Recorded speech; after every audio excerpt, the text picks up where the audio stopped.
Python level 1. So I hope you guys are all ready for the last bit of material we're going to cover. And it's going to be a pretty fun or interesting class, I think. There'll be a lot of things that'll be really useful in Python. And I hope I can show you how powerful the things we're going to learn today are. But I'm going to start off the slideshow with some review questions in the homework. So last week we talked about tuples sets as data structures. And then I also covered conditions like if, else if, and else constructions to control the code flow. And so I have a couple review questions split up among this. The first question is I want someone to tell me what makes like a set special. What did we say a set was different from a list? What are some of the characteristics of a set in Python? Let me check that chat. Yeah, so I think chat is working today. If you want to unmute and speak up, or if you want to put an answer in chat, both work for me.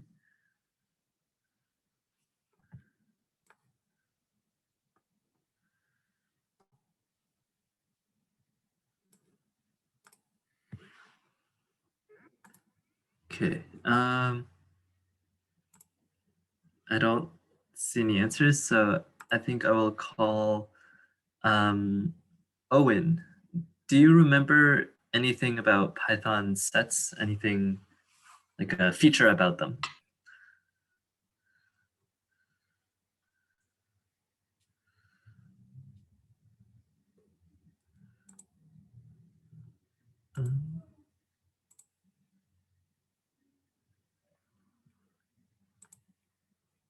Okay. Okay, that's okay. Okay, so I see Luke, you raised your hand. Do you want to give an answer? I'm pretty sure sets are it can only have unique elements in one. Yep, that was the main thing I was going for. So the really interesting property about sets is that they don't allow duplicates. So if you have a set of letters, let's say, and it already includes the letter A, if you try to add another A into the set, it won't give you an error, but it just won't do anything. There can only be one in the set. The other secondary thing about a set that is kind of important to keep in mind is that sets don't have an ordering. So there's no index associated with elements in a set. There is no first element. There is no fifth element. It's like a bag of items. There's no order to it. Okay, so the second review question is more of just the Python commands. One of the things that we learned about was how to get user input. So how to get the user to type in some value and store it into a variable. So can anyone tell me how we would do this in Python? What do we use to get user input?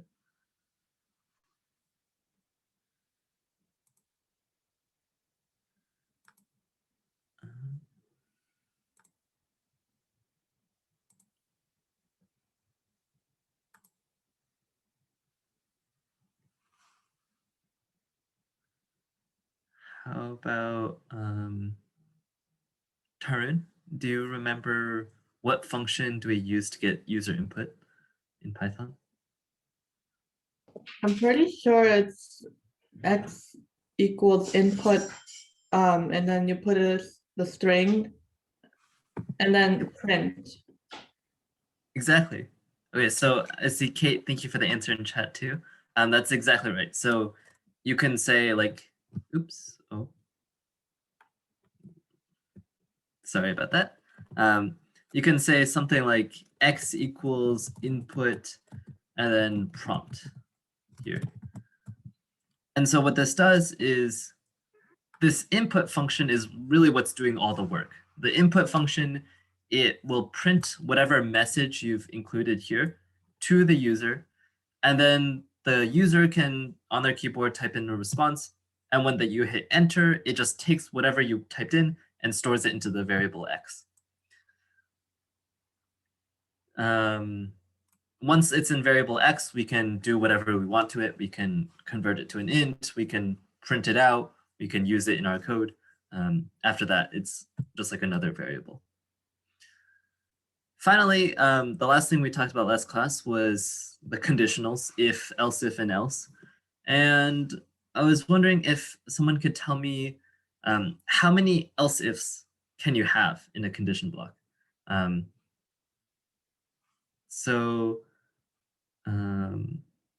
I see Luke, you raised your hand. Do you want to give an answer to this as well? I'm pretty sure you can have as many as you need. Yep, that's exactly right. So there is no upper limit to else ifs. You can have as many as you want, as long as you type them all out. There's also no like lower limit. Well, the lower limit is 0. You don't have to have any else ifs if you don't want. So else ifs are really flexible. You can have 0, you can have 100 million, and anything in between. So those were the review questions, and now I want to go over the homework. So in the interest of time, I have 2 sample solutions. There were 2 different problems. Those of you who've completed it ahead of class, I've taken a look and made some comments. I just want to point out a couple kind of common mistakes that people made and how we can improve on it in the future. The first problem was I had you create a list of strings, then ask the user for an index value, and then print out the string at the given index. I said as a note, you can assume that the user is going to put in a valid input. They're not going to put in like 52 when there's only 3 elements, and they're not going to put in a string when you're expecting an index. One solution to this could look like these 4 lines here. You could do it in less lines, but I just did it in 4 to make it a little bit more clear. So my first line is creating the list. This isn't anything special. Here I just had a couple of names that I put into a list and stored it into this mylist variable. That was step 1. Then step 2, asking the user for an index value, is these next 2 lines. The first one is what we just talked about in the warm-up question. I have the input function, here's my prompt, enter an index, and I store it into this variable index, right? We also mentioned last week, this is really important. Whenever you use the input function, by default, the result, the variable, is a string, right? However, we want an index, a number. So what we have to do is index equals int index. You could have put the int like here. You could have done int input, but I just split it up to make it a little bit clearer what's going on. So at this point, we've converted our user input into a number. And now what I wanted you to do is you can just do print mylist, and then you can just use that variable inside of the square brackets. So maybe we haven't seen this before. Maybe we've only seen like numbers inside of the square brackets, but you can also put a variable that's a number inside the square brackets. I saw a lot of people used conditionals, which is actually kind of good because that was what the next question was testing. But some people use conditionals to see, oh, is x1, is x2, is x3, and then print out the specific names. That works. However, what makes this solution a little bit better is that instead of hard coding the values, it's really flexible. So if you decide to add elements to your list, you don't have to touch this rest of the code at all, right? I can add in a lot more names if I wanted to, like, I don't know,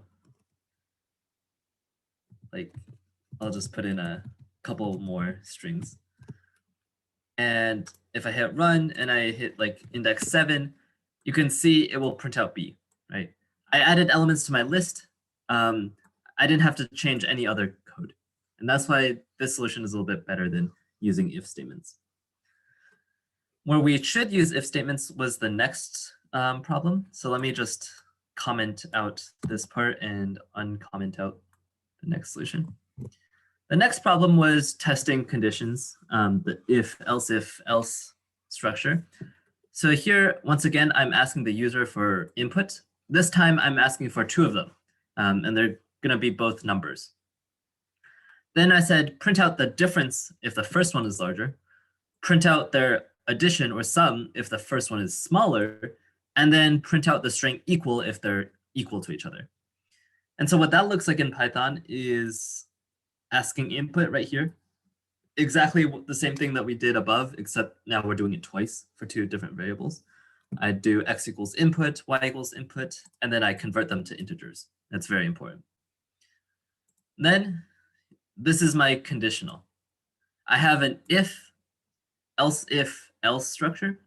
So I say, if x is greater than y, I'll do this thing. Else, if that wasn't true, but if x is less than y, then I'll do this. Right? So that's what else if means. If means if the first condition wasn't true, then I'm going to check this condition.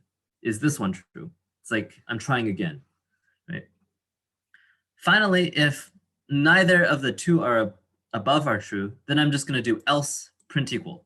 And I was really happy that several of you guys saw just to do else instead of else if x equals y. Again, that's fine, but this is kind of a solution that requires less typing, which programmers are lazy. We don't want to type more than we have to. So here you can just say else, because if the first two conditions aren't true, if these aren't true, the only possibility that's left is x equals y. So you don't have to say else if x equals y. You can just say else, because there's no other possibility left.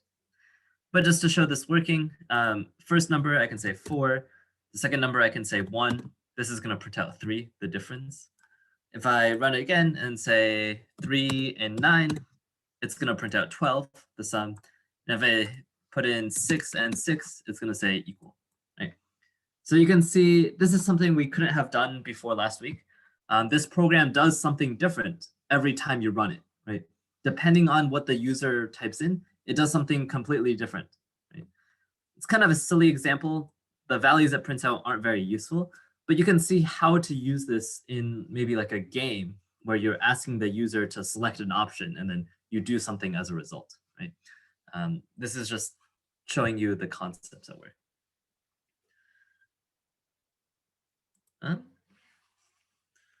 With that, I want to jump straight into the material for this week. And so what this class is mostly going to be talking about is loops. So this is kind of another code flow control structure.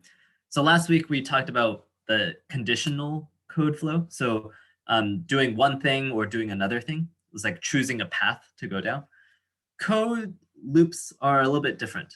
You might guess from the name loop, what loops do in Python and in programming in general is that they repeat things. It's like doing things over and over and over again. For example, if you wanted to print out the numbers 1 to 100, instead of having to write print 1, print 2, print 3, print 4, you could put that all into a loop, and we'll see how to do that shortly. But in general, what loops allow you to do in Python is to shorten your code. Instead of having to copy paste yourself, having to write 100 lines to print out 100 things, you can just compress it into a single loop. And loops come in general 2 different forms, for loops and while loops. We're going to talk about both of them, but we're going to start with for loops. So for loops, here's a very basic example. And at this point, I want everyone to open up PyCharm if they haven't already. I know I told you guys a little bit late, so I'll just run this one on my screen and share. But there are going to be a couple examples that I want you guys to be able to do on your own as well. But if you already have PyCharm open, I've put the code in the chat as well. But let's just, I'm going to make a new file. Class. I'm going to paste this in. So before I run the code, let's take a look at what this does. Right?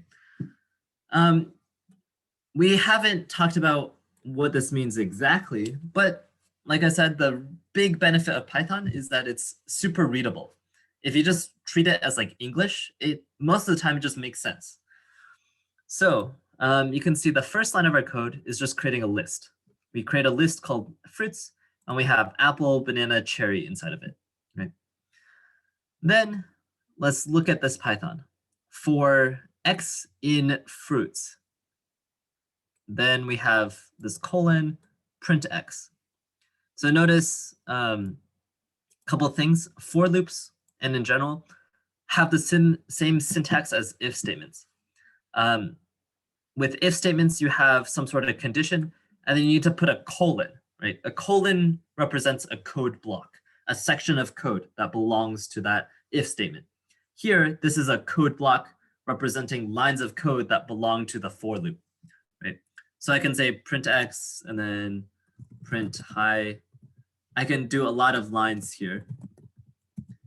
And this indentation means that all of these belong to the for loop.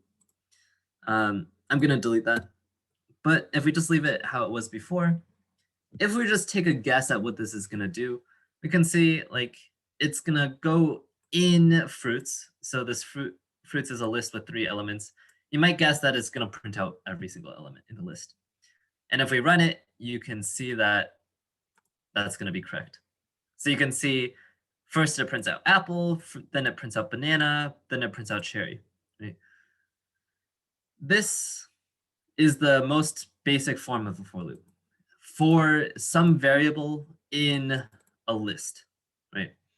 So what happens is this x actually changes every time in the loop.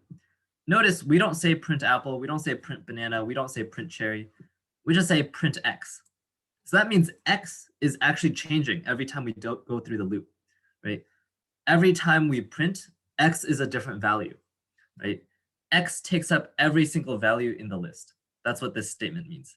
For x in fruits, x just goes through every single value in that list. There are a couple additional examples of this like kind of basic structure of a for loop. You don't have to go in a list. You can go in a lot of things. So you can do for x in a string, bamboo, print x. So if I copy this, I'm going to paste it into chat, but also paste it onto my screen. If I run this, you can see that it goes B-A-M-B-O-O. So Python's kind of smart. When you do this for loop inside of a string, it means go through every single letter. So in this case, x becomes every single letter in the string one by one. Right? Notice the power of loops. We have print. We only say print one time, but if we look at our output, we print out 6 different times. Right? That's because this statement is being run over and over and over again. Right? It's run for every time x changes inside of the string. We can also do something called a range. So let me fix the indentation. So range is something that we saw all the way back when we talked about random in Python. So that was a long time ago, so I do want to talk about this again. But if we just run through this example, for x in range 10, this will print out 0, 1, 2, 3, 4, 5, 6, 7, 8, 9. Right? It starts at 0, goes up to, but not including 10, and it just prints out every single value. This range function is actually going to be very useful for us in for loops. So I do want to take just a kind of a minute or two to talk about this range function. So this range function, you'll see it in a couple different ways. So this is the most basic way, range some number. Range 10 is just going to give you all the numbers starting at 0, going up to but not including 10. Right? If I change this to range 5, it's going to start at 0, go up to but not including 5. And it's going to increase by 1 every single time. So if I run this code, you can see it prints out 0, 1, 2, 3, 4. Right? If I change this to 7, for example, no surprise, goes 0, 1, 2, 3, 4, 5, 6. However, you can also specify more values. Maybe you don't want to start at 0. Maybe I want to start at 5 or 4. So I can say range 4, 7. And now what this is saying is I'm starting at 4 and I'm still going up to, but not including 7. Right? So if I run this, you can see it prints out 4, 5, 6. It starts at 4 and then goes up to, but not including 7. So you can give it a stop value by itself, or you can give it a start and stop value. And finally, you can give it a start, a stop, which I'm going to change to, let's say, 15. And then you can also give it a third value, the step. So I can give it 2 for the step. And so what this is going to do is it starts at 4, ends at, but it won't include 15. And instead of increasing like 4, 5, 6, 7, 8, it's going to go by 2s. So 4, 6, 8, 10. Right? If I run this, you can see 4, 6, 8, 10, 12, 14. Right? I can change it to go by 3s instead. And it's going to be 4, 7, 10, 15, 13. So on and so on. I can change it by 5s, whatever you want.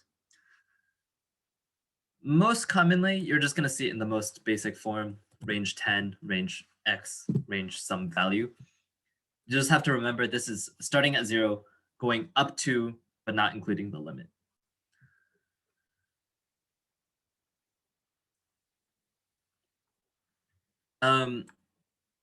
Some more examples of loops. Here's a loop. You can see we have this list words. We say for w in words, right? So w is just our variable. That's going to change every single time in the loop. That's what this means. We could have said this is Bob. We could have said this is ASDF. We could have said this is Python is awesome. Right? This is just some variable name. Right? Here we're saying the variable is going to be called w. So inside the loop, every time we want to access the variable, we just say w. Right? So here we're going to print w, and then we're also going to print out the length of w. Right? W is every single word in the list, so it's going to print out cat, then 3. It's going to print out window, then 6. And then defenestrate and whatever the length of defenestrate is. So again, I'm going to put it into my screen. Looks like the spacing is a little bit messed up, but we can fix that and paste it into chat. If I run this, you can see that it prints out cat 3, window 6, defenestrate 12, right? Just another basic example. What I really want to drive in is this syntax right here, this way of writing for loops. For the variable name in your list, string, range, whatever, right? Some sort of thing that you can iterate through, you can step through. Then inside your body, you can write whatever you want. You just have to make sure that you use the same variable that you say here. So for w in words, I'm going to use w. If I say for x in words, then instead of printing out w and len w, I have to print out len x, or x and len x. Right? This is just your variable name. If I run this, it's going to do the exact same thing.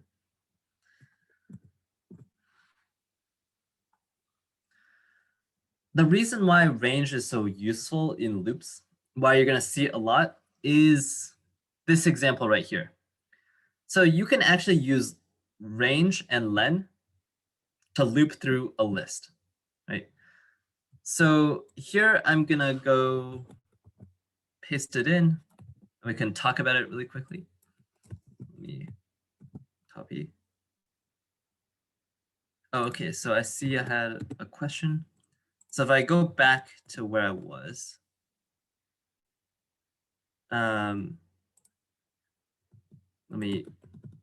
okay, here. So the reason why I was printing out cat 3, Windows 6, defenestrate 12 is because we said print x and then also comma len x. So we haven't seen this before, but in the print statement, you can give it as many things as you want. You can say print x, comma y, comma z, and it's just going to print them one after another on the same line. So when we say x, comma len x, it's going to print out the string and then the length of the string. So that's why it prints out cat, then 3, window, then 6, defenestrate, then 12. Right? This is just showing you can use the variable x, but you can also use the variable x in other functions. You can do whatever you want with the variable. Yep. Cool. So going back to the next example, I'll run it and show you what it does, but I want to talk about it a little bit. So here we have a list. No surprise, we're going through the list. But notice we don't say for I in A, right? A is our list. We don't say for I in A. We say for I in range len A, right? This looks a little bit confusing, right? So I want to break this down a bit. But if we look inside the loop, we say I comma AI, right? So I is like some index and we're accessing A at index I. And you can see it goes 0 Mary, 1 had, 2A, 3 little, 4 lamb. So I want to break this down a little bit. First of all, can anyone tell me what does len A do? What is this value, len A? Right? In chat or unmuting, what is len A? What does this calculate?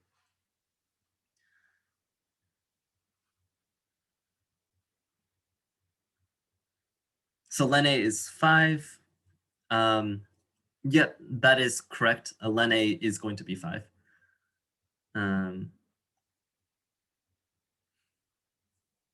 So len, when you're doing len on a list, it returns the length of the list, which means the number of elements in that list. So len A returns the length of list A, and list A has 1, 2, 3, 4, 5 elements, right? So len A, this is going to be 5. So to be a little bit more clear, I'm just going to replace this with the number 5, right? Just to make it look a little bit simpler. However, now we still have this range function. So can anyone tell me what does range 5 do again? So we just talked about range. What is range 5 going to do? Like if we say for I in range 5, what happens with I? Well, what is that doing? Right.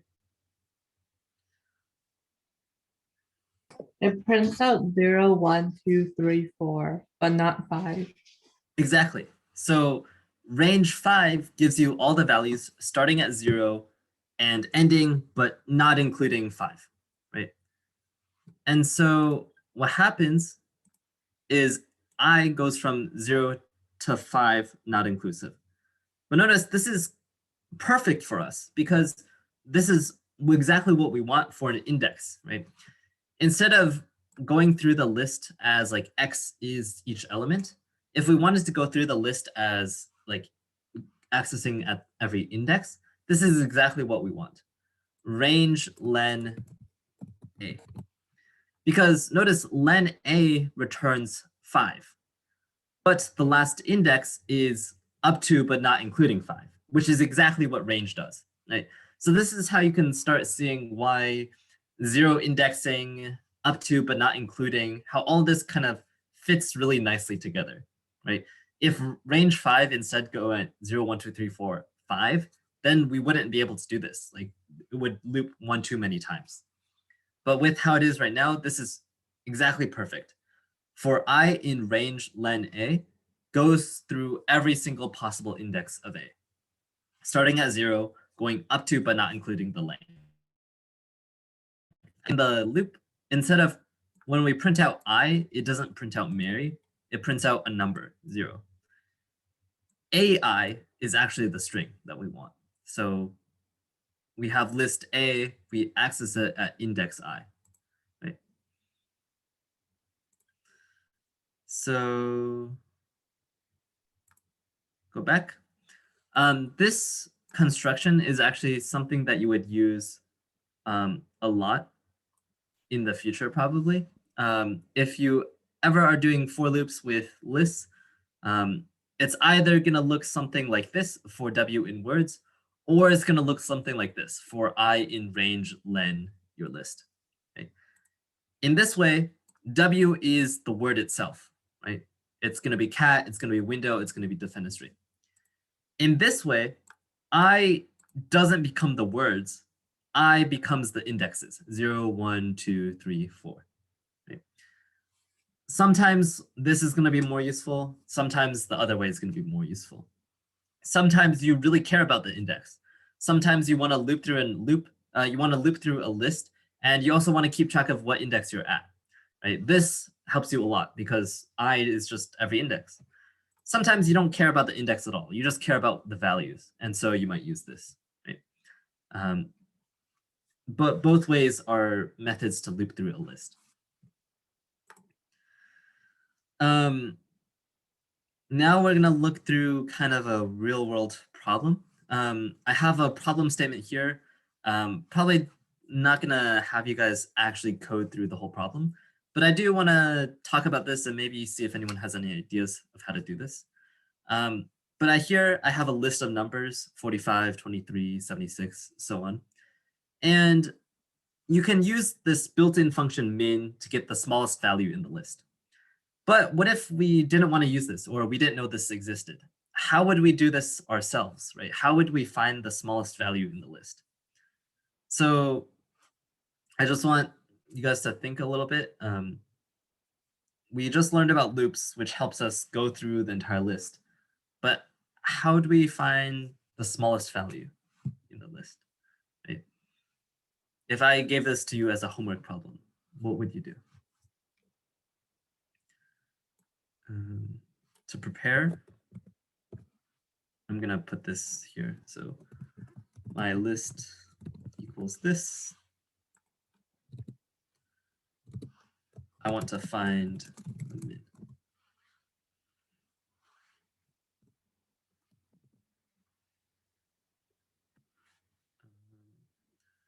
So how about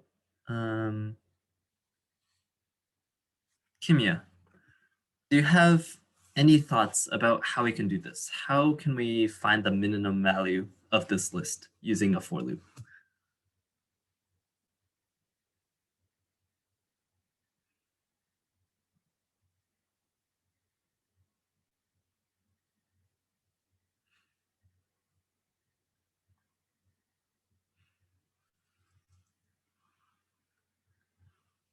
Okay.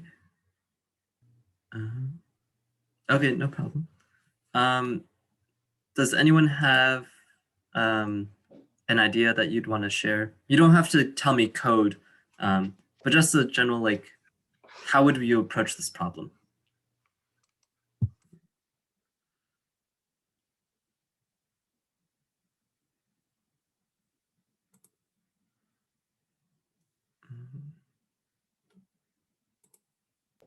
Would you need the range and then the len thing?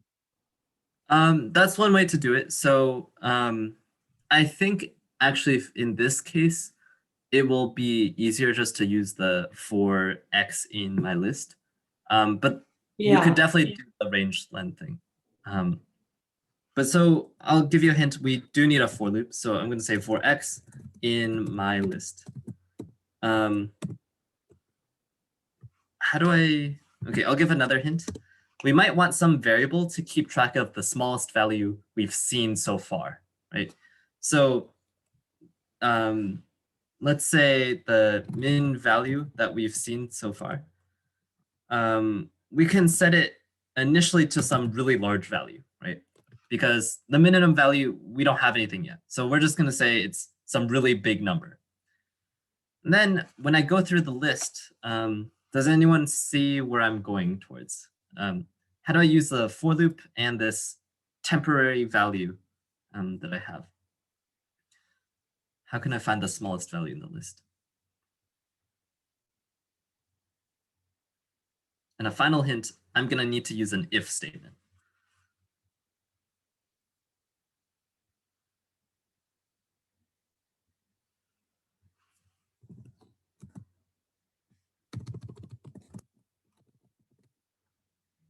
Yep, so I really like the idea compare. I see that in chat. So what am I comparing in the if statement? That's exactly right.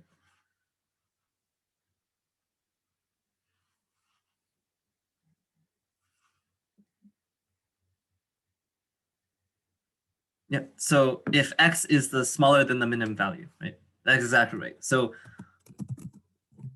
remember, this min value doesn't actually have to be the smallest value in the entire list.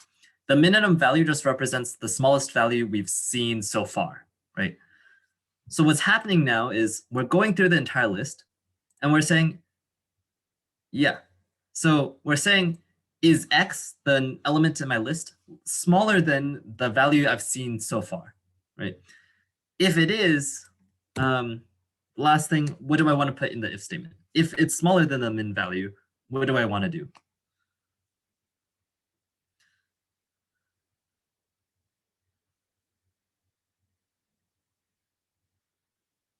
I want to do some assignment, but what do I assign? Assign what to what? Yep, assign the value to min value. That's exactly right. So I want to say min value equals X. Basically, I just update that min value. And then outside the for loop, I can do print min value. So you can see if I run this code, you can see it prints out 12, which if we look in our list, 12 is exactly the smallest value we have. I can put in another number. I can put in 4 in our list. And now if I run it, it's going to print out 4. If I put in -5 somewhere, notice I can put it anywhere in the list and it'll still find it. It prints out -5. Right. This is a really, again, common. I don't want to say this too often, but using loops in this way is really, really common in programming. The idea of you have some sort of temporary value. This is like the temporary min value. Like we don't know if it's the min yet, but it's the smallest value we have so far. It's our best guess. So we make a guess at what the minimum value is. And then we just say, well, do we come across any values that are smaller than it, right? If we do, then we just update what we think the min value is. If we find something smaller, we just say min value is that smaller value. And we just keep doing this until we are done with our list. And then we know that the min value is the smallest value in the list. So I see you have a question in chat. Yeah.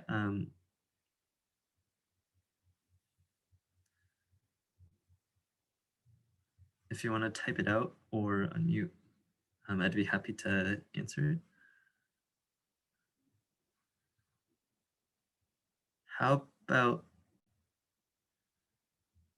if the body of the if clause over one line? So you can actually put as many lines as you want here. So I can say print hi or print a, or actually I can say print found new min value, right? And so this if statement can actually have as many lines as you want. What is important is the indentation. So notice the if starts at this position. Everything inside the if body is indented by one tab on your keyboard, which is above caps lock. So this colon along with these tabs represent that this is a code block. When Python sees you have a colon and then lines here, it means these all belong together.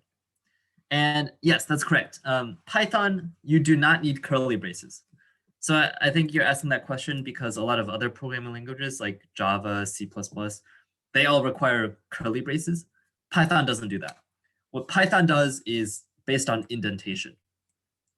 If lines are indented the same amount, that means they belong together in the same block. Okay, no problem. Yeah, so again, there is one kind of bug, I would say, in this code. So can anyone think about why this might not work, right? This code that I have, it's going to work for like almost any application you can think of, but it's possible that this doesn't find the real minimum value. So I'll give 30 seconds of thinking, but if no one has the answer, I will just reveal it because it's kind of a trick question. It's a bit of a tricky question.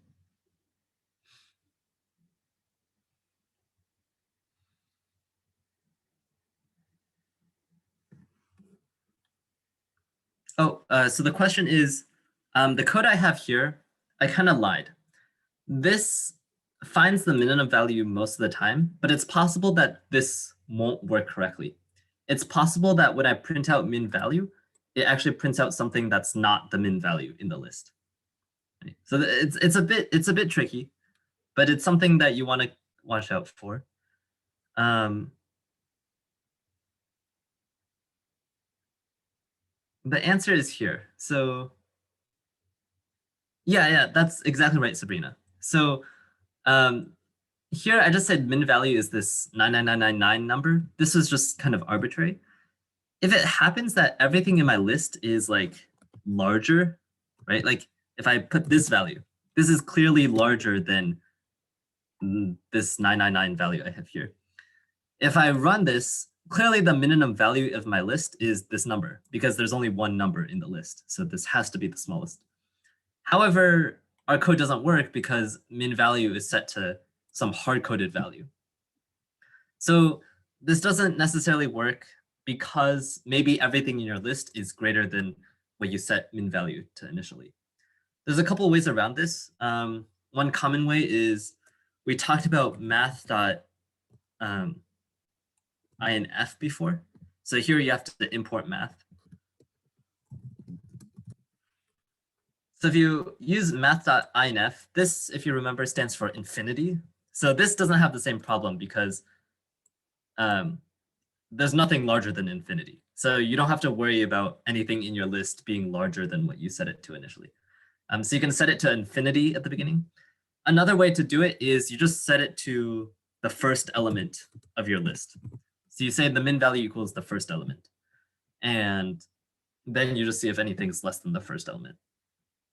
This also fixes the problem from before. If we look back at the slides, this last one that I showed is exactly what's printed here. So the least is like our temporary value, well, the smallest value we've seen so far. And we just go through the list. If the value in our list is smaller than the one that we've seen so far, we just update the value, and then at the end, we just print it out. There's something called nested loops. So I don't want to go into it here because, to be honest, I could spend a whole class talking about nested loops.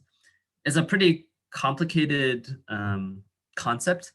The idea is that you could have loops inside of loops, inside of loops, inside of loops. So here is an example of loops inside of another loop. And here what happens is this outer loop goes I to range len x, this range len thing that we've seen, that I talked a lot about. And then this inner loop goes from j to I plus 1 len x. So this outer loop is going to go like 0, 1, 2, 3, 4. And then this smaller one is going to go like 2 to the length, then 3 to the length, then 4 to the length, 5 to the length. It's a bit complicated, so I want to go on to I want to be able to cover some other topics, but it's good to know that this exists. You can have loops inside of loops. Right? I want to skip through that and just get to while loops. So we said that there's two different types of loops, for loop and a while loop. A while loop is a little bit different than a for loop because for loops just go a set number of times, right? If you say for x in my list, it's just going to go through every single element in your list and then stop, right? You already know how many times it's going to go ahead of time, right? A while loop is a little bit different. A while loop has a conditional built into it, some sort of Boolean statement expression. And that conditional statement determines if you're going to keep repeating or if you're going to stop. So here's an example of what I'm talking about. I have this variable count, and it's initially set to 0. And I just say, while the count is less than 5, I'm going to print it and increase it by 1.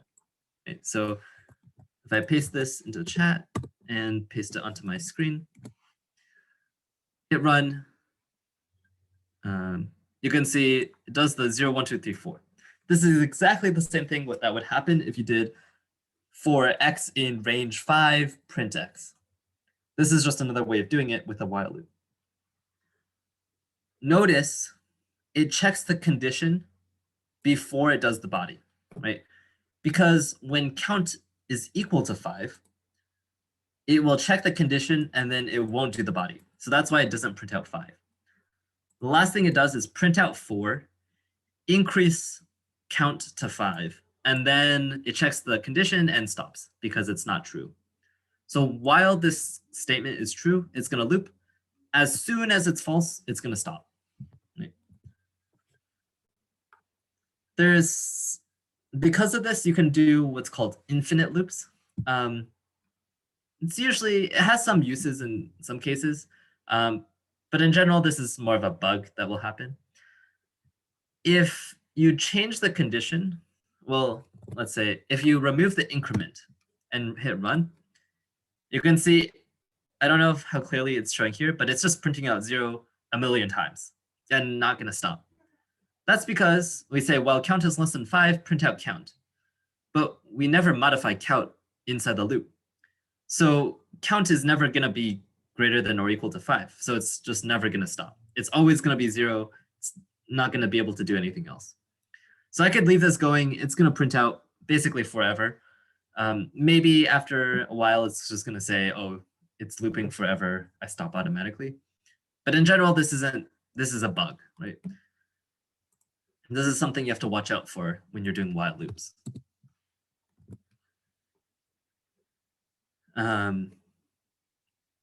So the next question is, if we have some sort of infinite loop, how do we break out of it?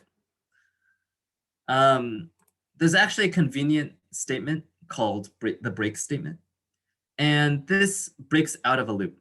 So if you encounter the break, it will just stop whatever it's doing and go on to the next thing after the loop. So let me put this into my screen now. Let me format it correctly.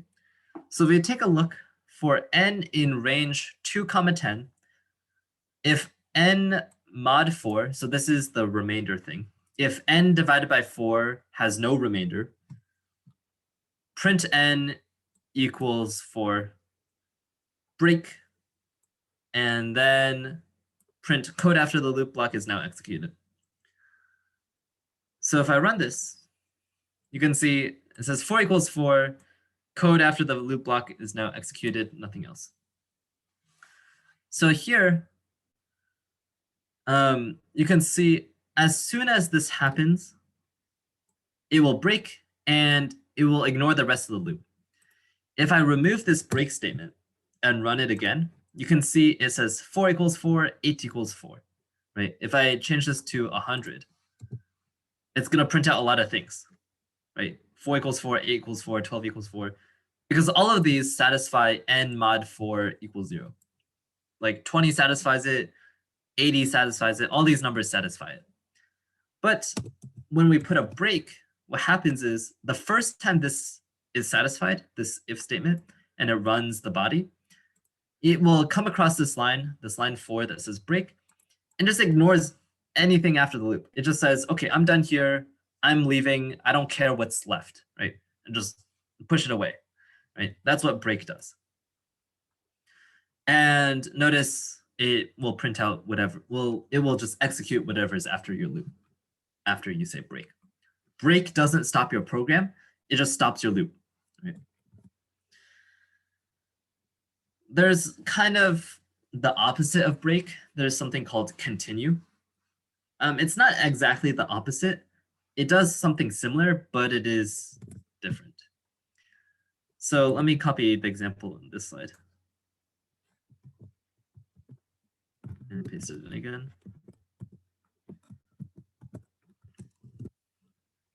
I'll have to fix the... So if we see what happens here, for n in range 2, 10, if n mod 4 equals 0, print n and 4, continue, and then we say print hello. So if we ignore this if statement for a second, we can see it says for n in range 2, 10, print hello, right? If it was this by itself, we would just see it printing hello like 8 times or so. And just hello a whole bunch of times. once we put this if statement back in, it's a little bit hard to see, but if we count the number of hellos, you'll notice it prints out less hellos. That's because after it does this statement and it does continue, it will skip past anything left in the loop, and it will just go on to the next iteration. So you can see this loop goes like 2, 3, 4, 5, 6, 7, 8, 9. What continue does is it says, I'm going to ignore everything left in this iteration of the loop, and I'm just going to jump to the next iteration. So I'm just like skipping a bit. I don't stop it. I don't break out of it. I don't stop. I just skip whatever's left at this iteration and go on to the next one. Right? That's the difference between continue and break. They both modify how a loop runs, but break stops it entirely. Continue just skips whatever's left. So this continue will skip the hello, right?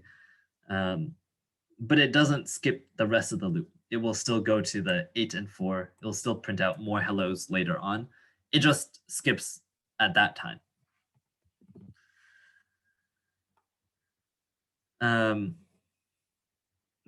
Since we didn't talk much about nested loops, this slide is not as important. Basically, the break and continue statements only apply to the loop they belong to. So if I have a loop inside of another loop, the break and continue is only going to stop the inner loop. It's only going to stop the loop it belongs to, and it's not going to modify it. The outer loop is still going to keep going.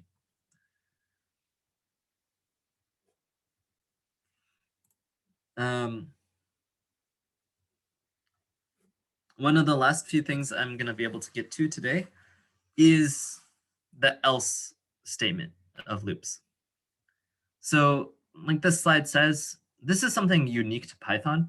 It doesn't exist in a lot of other programming languages, but it's pretty useful sometimes. So what Python has is you can add an else clause to loops, right? So this might seem a little bit weird, right? If you have like if else, that makes sense, but what does it mean to do a for loop than an else clause? So let's just look at an example here. You can see if I do this, format my code, and I run this, notice it prints out 4 equals 4, code after the loop block has now executed, but it doesn't print out this. Loop is done successfully, right? This is skipped, jumped, right? If I do continue and I hit run, you can see now it does print out loop is done successfully, right? Now it does 4 equals 4, 8 equals 4, code after the loop block is now executed, exactly the same as before with break, but now it also does this else condition. So what else conditions mean in Python loops is, did I complete the loop? Did I complete it, right? If I broke out of the loop using a break statement, then this else isn't run. It's not going to be executed. It's going to be skipped and ignored. However, if you finish the loop successfully and nothing happens, then the else condition is going to trigger, it's going to run, it's going to do whatever you told it to. So that's the difference. The else clause at the end of a loop basically just tells you, did you finish or did you break, right? If you finished without breaking, then it's going to run the else. If you broke out of the for loop, then the else is not going to run. That's why it says loop is done successfully. When we do continue, it doesn't break out of the loop. It doesn't affect anything other than that iteration. So the else is run. It says loop is done successfully. If we change it back to break, no such luck. Since we broke, that means we kind of ended early. And because we ended early, we don't do the else. Let's put a little bit more into words here. The else clause is executed only if the loop is executed without any interruption, right? So you can also see if I remove break, if I don't have anything, it's also going to run the else. It says loop is done successfully. As long as the execution of the loop hasn't been tampered with, hasn't stopped early, the else is gonna be satisfied and it's gonna run. And this is just used primarily to check if you went through the whole loop or if you stopped the loop early. Right? Sometimes that can be useful. So I see I have 4 minutes of class left. That was the content I wanted to get through, which is good. I do have a couple slides left that I will just give an overview of, but you don't have to understand everything that I'm going to say. It's just a little bit of extra material that I want to talk about, which might be useful. The last extra thing I wanted to talk about is dictionaries. So we took a break from data structures, but there was one I didn't get to talk to, and that was dictionary. So dictionary is an unordered set of keys. So it's unordered like a set, but it has something called a key value pair. So the idea of a dictionary is it looks something like this. You use curly braces, and then you have a key colon a value. So you can think of this as like a bank, right? You go to the bank, you give them your key, they give you your account, whatever's inside of there. It's like they take your key, they open up a box, and they give you whatever's there in that box. That's exactly what a dictionary is. You give the dictionary a key, it takes that key, looks up whatever box it belongs to, opens it up, and returns what's inside the box. So here, this dictionary has keys that are strings and values that are numbers. You can think of this as like telephone numbers. I don't know what a SAPE is, but I'm guessing it's supposed to be names, but I've never seen anyone called SAPE. But you can see this is a dictionary. Tel is what's called a dictionary. And you can say tel, and here we say Jack, right? So before we always use square brackets with numbers. Here we're doing square brackets with a key. So here the keys are strings. We say tel Jack, the string Jack. And this will print out 4098, right? We gave it the key Jack. It goes into the dictionary, it looks up, okay, the key Jack has the value 4098, right? And then it returns it for you. You can add elements to dictionaries. It's mutable. So it's not like a tuple. It's not like a string. You can change it whenever you want. The way you add items to a dictionary is you say tel Guido equals 4827. And so what happens is if this is a key that, well, this is the new key. So you add a new key Guido and the value is 4827. So if you print out tel again, it still has the same values as before, but now it has Guido 4827 inside of there. Right? The rest of it is not as important. You can create dictionaries by using this curly brace notation, or you can build it from the scratch up by doing this a lot of times. So you can add just elements a whole bunch of times, or you can use this fancy dict function.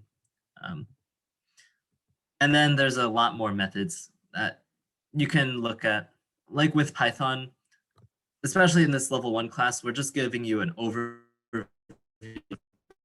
There's a lot more information left to be discovered still.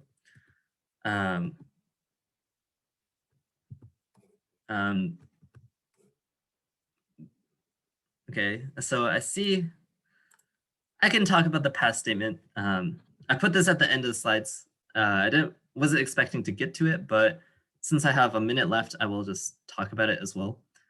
The pass statement is kind of only there if you need to put down a code when you don't have anything to write. So it's like a filler value. Basically, in Python, you always have to have at least one line of code to form a code block. If you really just don't want it to do anything, you can put pass in there, just PASS. And the pass statement is used to satisfy the condition of needing a line of code, but it just doesn't do anything. It's like as if it doesn't exist. And so we can see here, this is a kind of a dumb example. Here we see the pass in the else. if we didn't have this pass here, it would be looking for a line of code, but we don't want to write that yet, right? So like maybe we're writing the code and we don't want to bother with the else just yet. We know that we need an else clause, so we're going to put the else, but we don't want to write the logic that goes in there just yet. And so what we can do is put pass.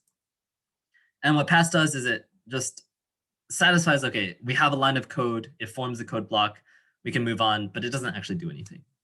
It really is mostly used just for filler. Okay, so a few, I knew I kind of was just throwing a lot of information at the end just to get the slides done. Really the important thing today was the idea of learning loops, for loops and while loops. I think I really enjoyed doing the finding the minimum value example with you guys. I think if you remember anything from today's lesson, remember that exercise, because that's the skill that's most useful to take away from this class. But moving on, today is the last class of Python level 1. I have a couple optional homework assignments. Some of these are easy, some of these are more challenging than previous homeworks. They're here as optional assignments because this is the last class, so there won't be a next class where I go over this. But I will say, if you want to submit this on Google Classroom, I would be happy to take a look and give feedback even after the class is over. But there's also the opportunity. This is Python level 1. There will be a Python level 2 if you want to continue the class and learn more Python syntax. Yes, so this is Python 1, so you can register for Python 2. I'm not sure if Miss He is here for